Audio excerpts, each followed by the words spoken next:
out of every $100 that are issued by the Federal Reserve, only 24 of those dollars are actually used to produce commodities. The other 76 are into speculation mostly.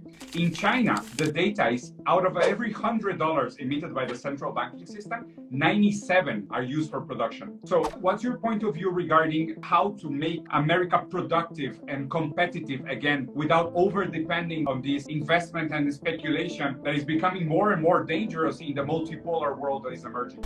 Sort of the big issue here is the role of the Fed. And the role of the Fed has been to deindustrialize American economy and financialize it. And it's captured by the big banks and by Wall Street interests. You know, they use this cycle of quantitative easing followed by high interest rates. It's like setting a trap.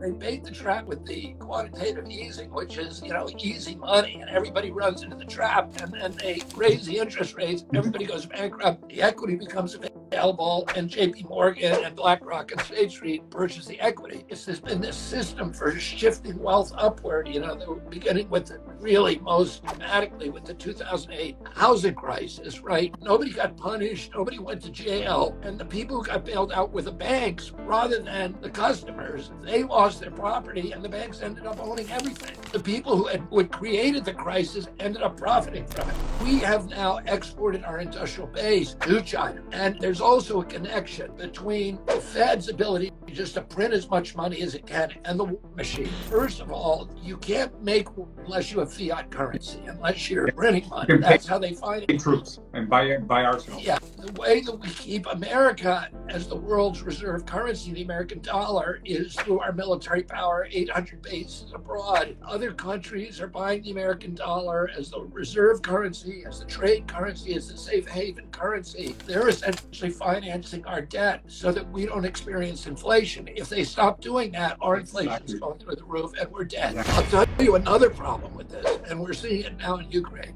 is that America does not have the capacity to fight a war anymore, because we were the arsenal of democracy in World War II. Why? Because we had a huge industrial base, and we took all of the automobile companies and we converted them to military production. They built tanks, they built planes, you know, and we still think of ourselves as the arsenal of democracy, but we aren't. The Chinese are. The Chinese can fight. There's one Chinese company that makes 75% of the drones on Earth. They have the ability to fight a world war. We have no ability. These ultrasonic weapons that the Chinese and Russian have, the Russians have better weapons than us. They have 1,500 more nuclear warheads than we do. They have better defensive weapons. They're obliterating our weaponry. Our weapons are not designed to fight a war. They're designed to enrich Lockheed Martin, Boeing, General Dynamics, Northrop Grumman. They're over-engineered, they're overpriced. The stealth bomber costs like $1.5 billion. It can't fly in the rain, okay? It can't.